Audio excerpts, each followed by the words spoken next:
There's plenty of optimism at Eufaula High School this year. The students are in a brand new building, but there's plenty of talent left over from last year's football team. Former Hooper Academy coach George Cochran has won 16 of 20 ball games in 2 seasons at Eufaula, and Cochran thinks this is the best group of players he's ever had at Eufaula.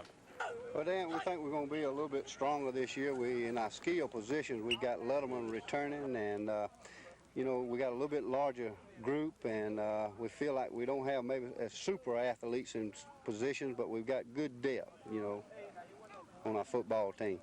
Is there any one area of the team that you say would be stronger than the other? Well, I just think that overall that we've got more people that we can depend on this year would be our strong point. Like I say, that the number 1 and 2 person in any position, they're real close. In other words, we could probably put the number 2 in and look just about as good. Cochran expects Eufaula to throw the football more this year. That shouldn't be a problem since Eufaula has Michael Thomas at quarterback, one of the better all-around athletes in the state. But Eufaula will still have trouble matching his performances of the last 2 seasons. The Tigers have only 8 games on the schedule this year. 3 of those games are against 4A schools. Before that, Eufaula must get by Smith Station this Friday night. That game could decide whether or not Eufaula makes the state playoffs this year.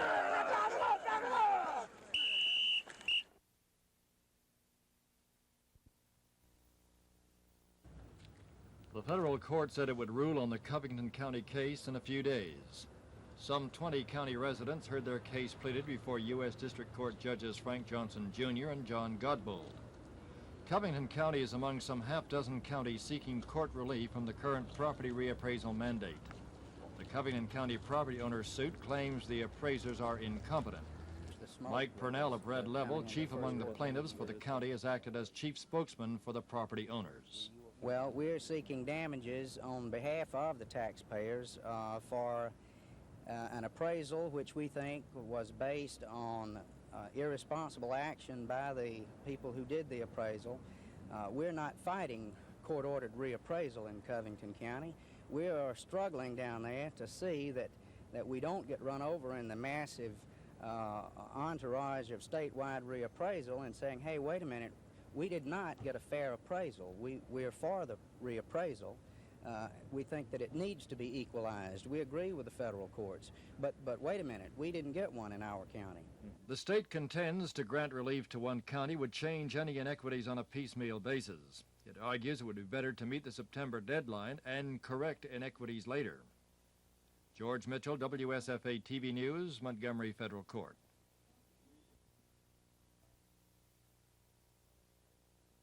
As part of today's meeting, Senator Marion Allen and 5 of Alabama's 7 congressmen participated in a panel discussion on how the South could obtain an equal share of federal money and put an end to what they called preferential treatment by the federal government toward the 16 northern states that make up the Frost Belt Coalition. You know, Southern senators and congressmen are frequently accused of sectionalism. But what is this northern effort if it is not sectionalism in itself? Industrial growth has come to the South, thank heavens, but not because of cheap labor. And we certainly don't want them coming to the South and to Alabama for just that reason, but because businessmen have found that Southern workers give a full day's work for a full day's pay. They're grateful for the job. We do know also that we're on the move. So frankly, I'm not really worried about the energy research funds that we appropriate from it originates in my subcommittee. As far as the issue is concerned, as far as the Appalachian program is concerned, of course, we get preferential treatment there, as I say, 13 parts of 13 states. We must organize within the Congress to supplement what you are doing, which I commend in the formation of this group, to give us the information we need to fight the battles. We must organize. You cannot fight a force with a vacuum. Resist the raids on the Treasury for a select few states. So I commend all of you in your interest and your efforts, and I'll certainly pledge my support in any way that I can. Thank you. There have been battles, but has the war really started? I think it has not. And the main reason the war has not begun is that regionalism is not the answer to the problem, either north or south. Holding together this urban suburban, rural coalition in the Northeast may be nearly impossible. If you want to count and weigh the numbers, there is more of them than there is of us. And there ain't no way that the shift's going to ever change that for our lifetimes and maybe the lifetimes of our kids and grandkids. But we can compete with the help of backup information from groups like you all, and for goodness sakes do it, because it wasn't a year ago that I got a letter from a lot of mayors and county commissioners in this group right here that said, for goodness sakes, support that pothole bill that's coming out of the Public Works Committee. Well, you know what that pothole bill was? It was a rat hole bill to send a lot of money to the north that had more potholes from the bad weather than we did, didn't it? This conference is only the beginning of what its participants hope will be a strong movement among the Sunbelt states. They hope that by banding together, the South will be assured of economic independence in the future. This is Glenda Webb, WSFA TV News.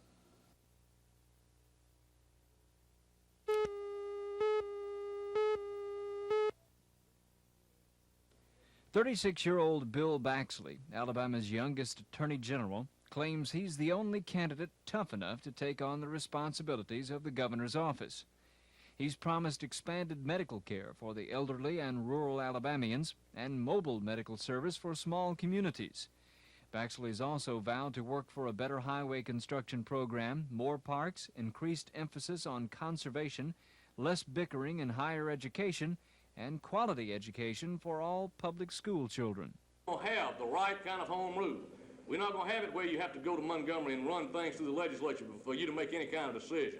We're not going to have it where the legislature can override your decisions like they can do in many instances, personnel matters and otherwise. We're not going to have it where the legislature can take away your tax base like they did just as a law that just passed by in the last few weeks, last few months rather. It says that a municipality cannot collect taxes on certain industries that come into certain industrial development parks. That kind of thing should not happen. There are very few states where that kind of thing is allowed to happen. But it does happen in Alabama, and it makes your job even more unpalatable.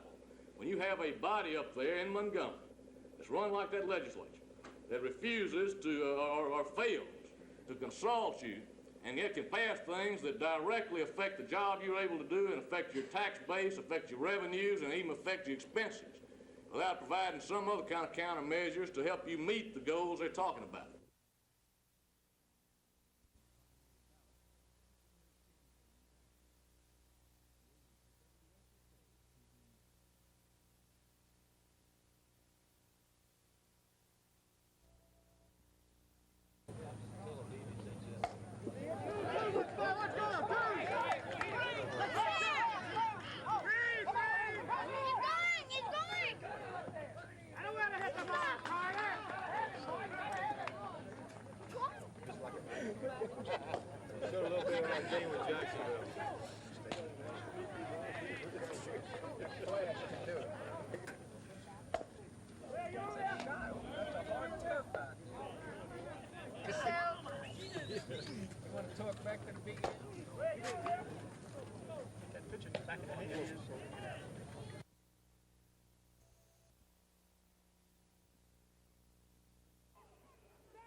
The Hornets expect big things in 1978. On offense, they have depth and experience in the backfield, especially with the return of quarterback Ben Harris. And junior tailback Mike Nelson could become the first 1,000-yard rusher in ASU history. Nelson rushed for more than 900 yards in the Hornets' 9-game season last year. But head coach George James says Alabama State must conquer inexperience on the line. Beginning of the season here, we had to concentrate on our middle game because we lost all our offensive middle center guards and tackles. What we've been trying to do is get our middle straight, and we lost on defensive unit, also our middle guard and 2 tackles. So everything been middle line out there.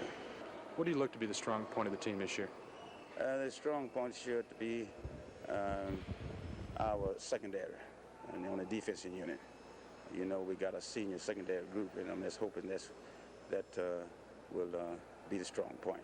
James says he had a good recruiting year, but he says he'll need to depend on the experienced players for the first few games, especially tomorrow night's season opener at Crampton Bowl against Jackson State. Dan O'Brien, WSFA TV Sports.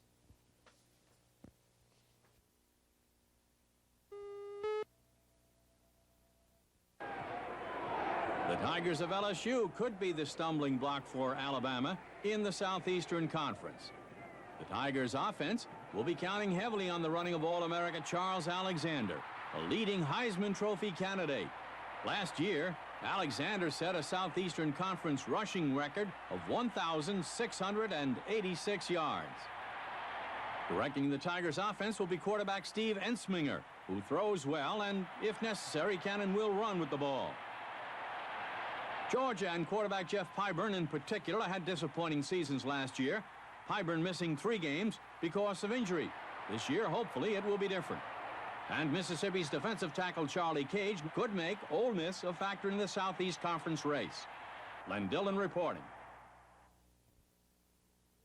Well, you know, Jackson State is way up in national, you know, and I think it's going to be a turnaround from the last 2 years we played them. I think the guys really want to get after these guys, and I'm just hoping we are ready for that.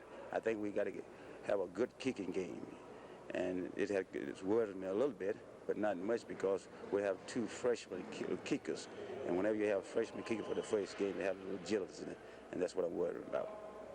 I know you feel you've had a good recruiting year. Will you be counting on a lot of those guys in that first game against Jackson State? Well, 2 or 3, but you know, we haven't had but a short time, and so consequently, we've been trying to get our returnees to fill those positions right now, and later on in the season, we're hoping that these freshmen we recruited will help us a lot.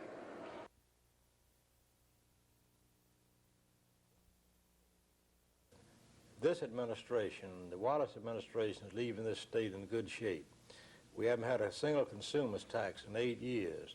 We have the lowest property tax in the nation, existed in Alabama. The lowest per person tax in Alabama that exists in the nation. And we're leaving this shape in that, leaving this state in that shape with surpluses in both of the Educational Trust Fund and also the General Fund. And if those who are elected to the legislature or governor mess that good standing up that we have, I might well ask the people, will you let me go back and straighten the mess out? That sounds like your opening gun for the 1982 gubernatorial campaign. No, I'm hoping that whoever's elected governor to the legislature will serve this people in such manner and with such successful efforts that that situation will not exist.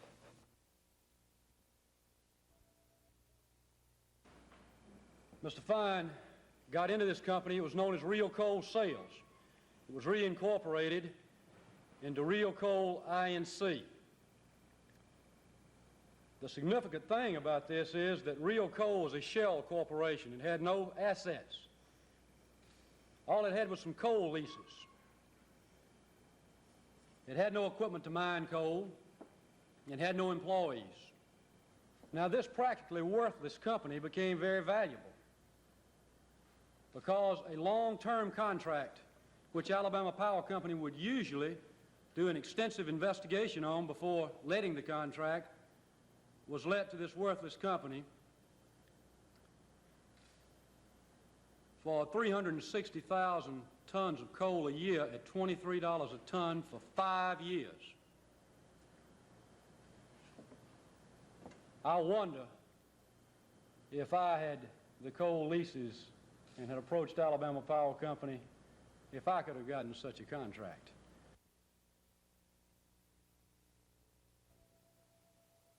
Do you intend to maintain this hands-off policy in the runoff, regardless of who's in it? I intend to maintain the hands-off policy as far as telling people you should vote for so-and-so.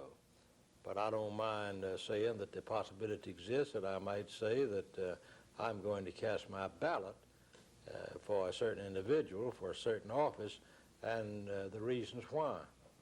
So then you might well endorse a candidate in that sense in the runoff. If you call that an endorsement, I might well do that, but I don't call that an endorsement. I call that an expression of opinion by an individual citizen and voter, like many other opinions are expressed every day in the marketplace, in the factories, in the mines, in the coffee shops, wherever you might find individuals gather.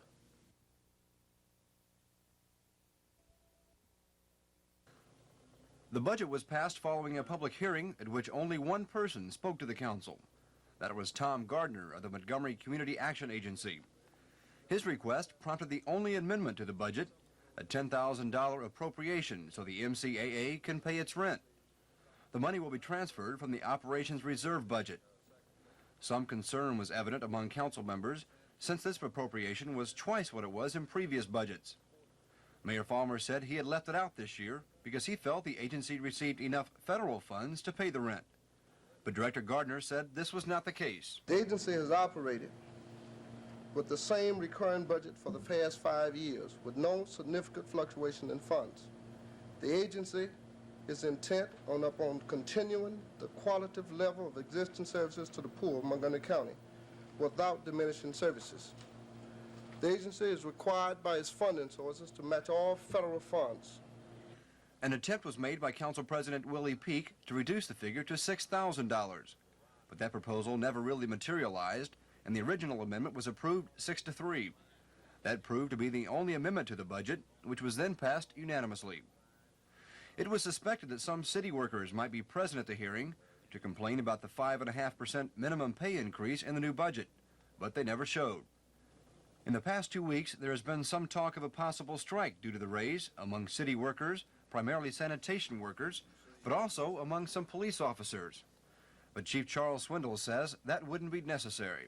I think that our hat should be off to those folks that have prepared this budget and passed it tonight, realizing that there's some unrest about the pay for city employees. And I want to first say that I don't think city employees are paid enough. I think that in the past 18 months, I've seen a lot of city employees as a whole improve more than it ever has been in the 25 and a half years that I've been with the city of Montgomery and the police department. Apparently, the city council members echo Swindle's comments about the mayor and his budget. He received several commendations and a short ovation from the council chambers. This is Dave Rickey, WSFA TV News, City Council. Of course, I'll have to consult with my client on our next procedure, but we'll probably have to wait until after the Democratic primary election and then file a contest as that election and take the appropriate steps through the Alabama Democratic Committee. And if we don't get our results there, and then we'll be back in court again. Then you would not bring another lawsuit in court. This would be with the Democratic Committee contesting the election of Attorney General. Right. We would have to go through our administrative remedies there because of the state laws that provide for going through the Executive Committee before we can get back into court again. Would this be before any sort of runoff, or would it be something you would do as soon as possible after the results are in? Yes, we would file a contest to the results of the Democratic primary election before the general election. We would hope to do it within just 2 or 3 days after the election. Of course, if Mr. McPhillips wins the Democratic nomination or if he's in a runoff for it.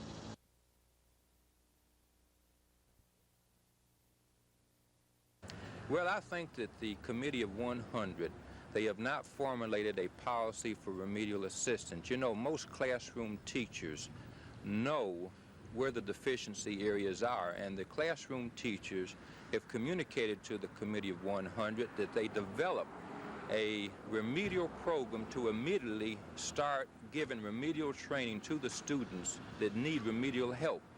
And yet the State Board of Education has not developed any type of program for remedial assistance. You know, I have 2 children in public schools. I'm the only candidate running in this district that have children in public schools.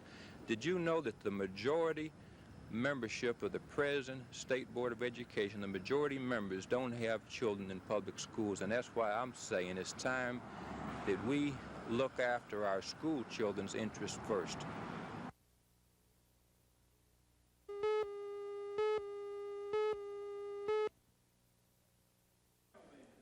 Jerry Beasley currently serves as the state's lieutenant governor, a position he has held since 1970.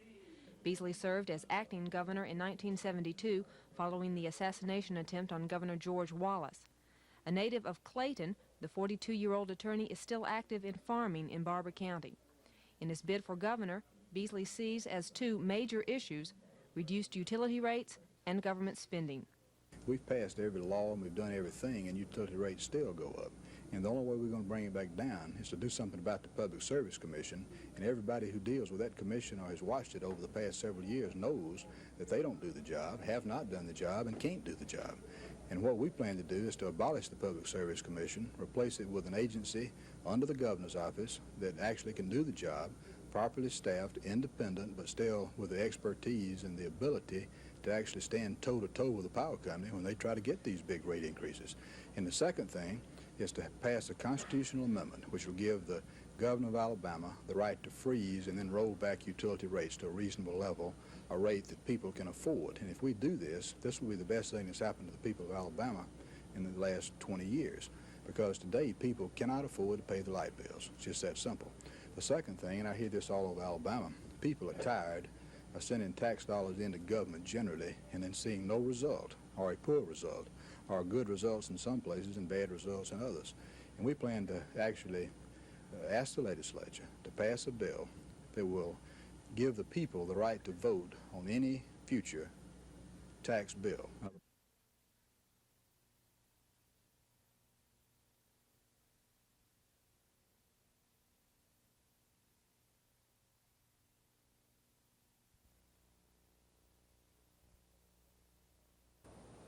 The attorney for Melba Till Allen, in one of his motions for a new trial, claims there was a deliberate attempt on the part of the State Ethics Commission to deny his client the right of due process under the law. Jim Atchison of Mobile said the act under which Mrs. Allen was tried was never properly implemented, and there was a deliberate attempt by one or two members of the State Ethics Commission to disguise procedures by which public officials could appeal charges to the State Ethics Commission. I think the strongest point was obvious by the judge's order when he said that he is not ruling on the substantive aspect of whether or not that we have a good ground here, but he's ruling that procedurally that it should have been raised at an earlier time at the beginning of these cases. I'd like to ask one thing, if you notice, look out, ask Mr. Cooper to tell you or tell the public why he violated this part of the law which says after all the hearings under sub 3 of the Regulation 19 of the first one, 1974, why he didn't do as this requires, turn over all materials collected during the hearing, preliminary investigation, and or audit to the Attorney General for possible prosecution in the circuit court in the county wherein the accused resides. Why did he violate this and go to the district attorney instead, and later in February 3 of 78 come back around and then try to make this legitimate? Change those two things. If you'll ask Mr. Cooper that, he'll give you an answer. What are your steps now? This is a required procedure we must go through in filing the motion for new trial. I think it has to be done before it goes to the next stage, as Court of Appeals. Now, I'm asking that the transcripts and the court reporter is working hard getting them ready where we can take it on up to the Court of Appeals. The judge, really, he had to rule on basis of what he saw before him here today in the procedural thing. Convicted last May and again in June for using her office as state treasurer for personal gain, Melba Till Allen was sentenced to 3 years in the first case and 1 year to prison for the second trial to run concurrently. Reporting from Montgomery Circuit Court, George Mitchell, WSFA TV News.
catch this one, man. Yeah, I know, man.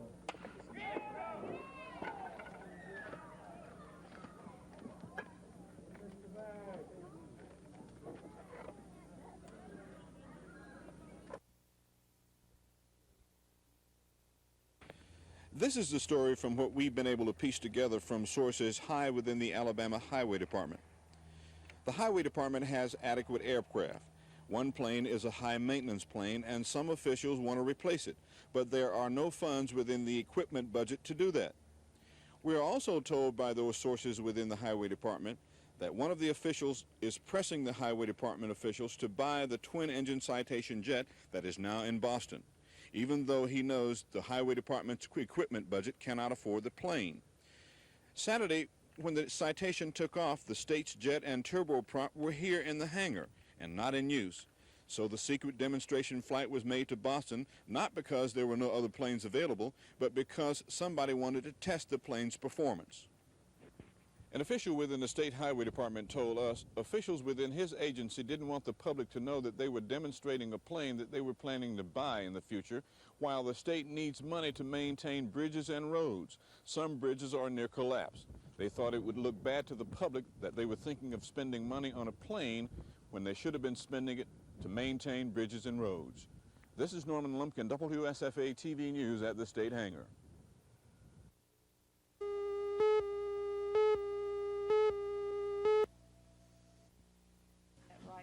Mrs. Allen was appointed interim senator by Governor Wallace June 8th of this year, just 1 week after her husband, Senator Jim Allen, died of a heart attack. Since that time, she has been appointed to each of the committees that her husband served on at the time of his death. Mrs. Allen says she is running on her husband's record, but in an interview in her Washington office, she added that she still holds all the same principles and ideologies that he held. Jim and I worked side by side in everything he did. I was not a pushy wife. I didn't stay up at the office all the time. I certainly didn't stay in the galleries and direct traffic the way some Senate wives like to do. But I knew everything that was going on. We talked about things a lot at home, the legislation coming up, his wishes, his ideals, things he felt were good for Alabama. Not what he thought was good for Alabama, what he felt that people wanted him to think about for Alabama. What are some of the basic problems in the state of Alabama now that you feel you can do something about? Well, Some of the largest problems. well, I think the energy affects us all. We are a nation that runs on wheels. We live on wheels. We think about wheels. We do everything by wheels. Those wheels have to be driven with some manner of energy. And I think what they've got decided is that we're going to have to go backwards to our fossil energies and forward to our solar energies. And of course the fossil energies, you know what that means. That means Alabama mines. So naturally we're very, very interested in that. Mrs. Allen has been criticized by her opponents for not participating in open debates on the issues facing Alabama's voters this election. She answers those charges by saying that instead of debating those issues, she's voting on them.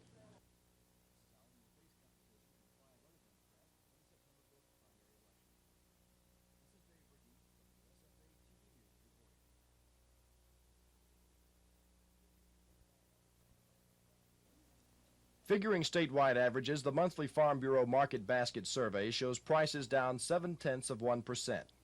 Each month, Farm Bureau specialists check prices on 20 items. Statewide for August, the survey shows those items cost $22.04, down 15 cents from July prices. This may be somewhat surprising, but it was pretty much expected by those of us who have been watching prices. Price declines were led in the areas of produce, poultry, and pork. Produce being down 6%, poultry about 2%, and pork a little bit over 1.5%. Almost all of the items in the 20 basic food item list went down during this past month. Lower consumer prices don't necessarily mean good news for the farmer. What's happening to farm prices? Farm prices, as you probably know, or perhaps the consumers don't know, have been going down. We've been in a bear market in grains for the past month and a half. And have seen substantial decreases in the price of those markets. Increased numbers in poultry and pork have depressed these markets, and the farmer is not faring all that well. As a matter of fact, the farmer is receiving something less than 37% of the consumer dollar, with the remaining 63% going to transportation, labor, and marketing costs to the consumer. The consumer should well remember this when he complains about increasing food prices. Fortunately, they're decreasing this month. While the statewide food price survey figures are down, Central Alabama regional checks show no change from July to August. The same 20 items checked in Central Alabama show a steady price of $22.05 for both months, 1 penny higher than the state average. Dick Bird, WSFA TV News, reporting. When we learned that the show was canceled last week and that the monies collected were not refunded, we presently have a commitment out of the president of the company promoting the show to refund all monies collected, and we are considering going to the grand jury to present them with all evidence gathered in regard to the actions of the person that was locally promoting the show. Who is that person? It was George Miller and Associates, and we're asking anybody who had any business dealings with George Miller and Associates to contact our office, particularly those who purchased advertising and tickets. So what you're saying is that people who purchase advertising may be able to get their money back through your office? We're definitely going to seek to obtain a refund of everybody's money. So far we have a commitment, a verbal commitment, to refund that money, and if that commitment is not fulfilled, well, then we will go to the grand jury in regard to that as well. Is this the only city that you know of that this type dealing has been carried on? For a short period, perhaps 2 weeks, ticket sales and advertising monies were collected in Birmingham, but they didn't go well, and all attempts there were canceled.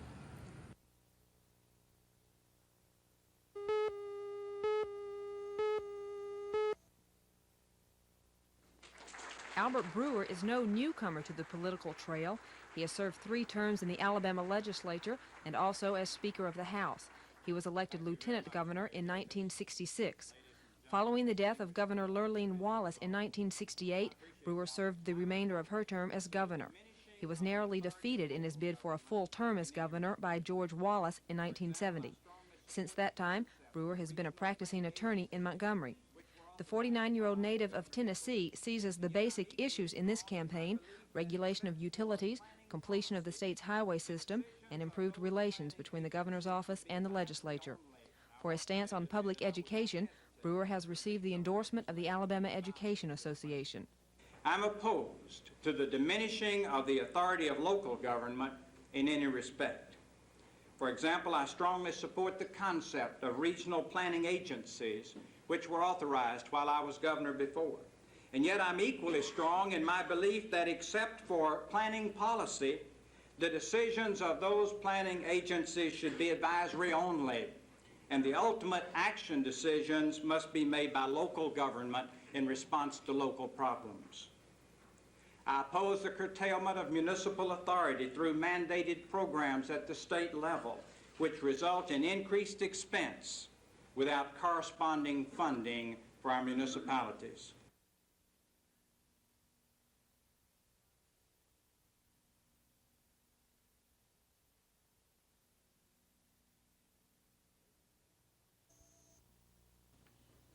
Baker says throughout this summer's campaign, voters across the state have told him they want a new face and fresh energy in the nation's capital.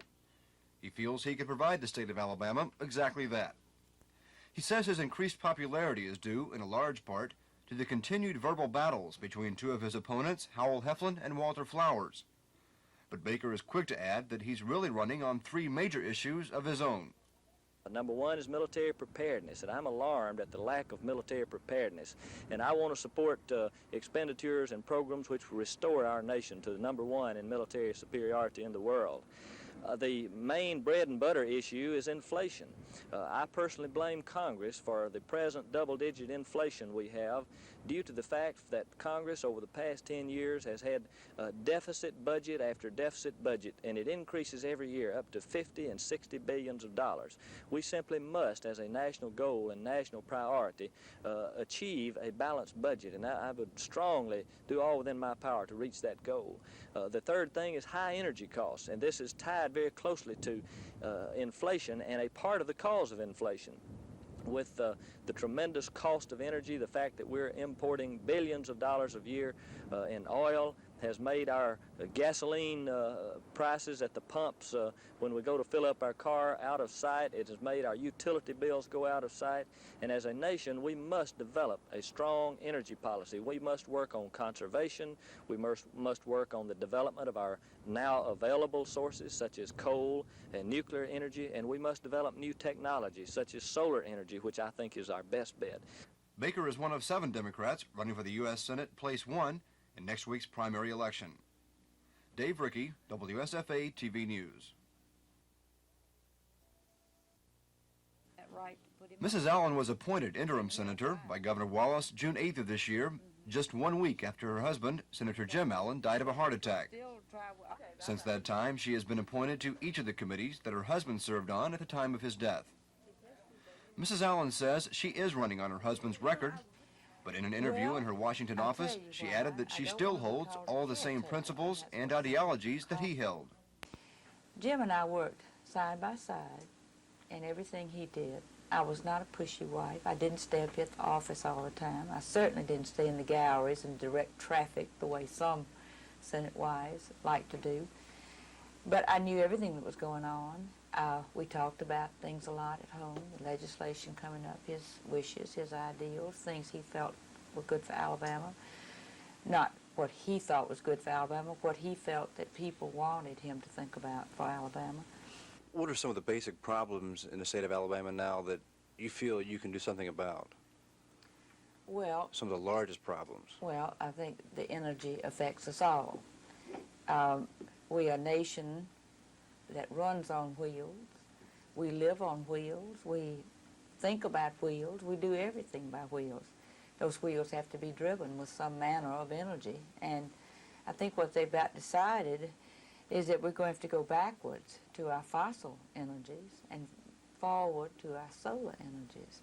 And of course the fossil energies, you know what that means. That means Alabama mines. So naturally we're very, very interested in that. Mrs. Allen has been criticized by her opponents for not participating in open debates on the issues facing Alabama's voters this election. She answers those charges by saying that instead of debating those issues, she's voting on them. Mrs. Allen will face competition from 5 other Democrats in the September 5th primary election.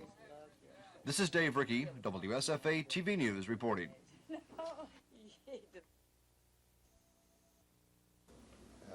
Highway Director Dan Turner and myself attended a meeting with 7 governors and representatives from 9 or 10 other states discussing a coal haul road rehabilitation program for the nation. Now this potentially will be a $7 billion federal program to assist the respective states that are heavy coal producers and repairing and replacing some of the roads that are torn up from the mining of coal within those states that is in turn distributed throughout the rest of the nation. This presents a particular hardship to Alabama's road maintenance program, and particularly in some of the North Alabama counties where much coal is produced and mined and transported out of the state. Heading up. Things are looking up, looking good. And as my slogan, it's my time. It's Shorty's time. Don't you see what I mean? Shorty Price has been running for office since 1950, when he ran for the state legislature. Since that time, he's become one of the state's most colorful candidates.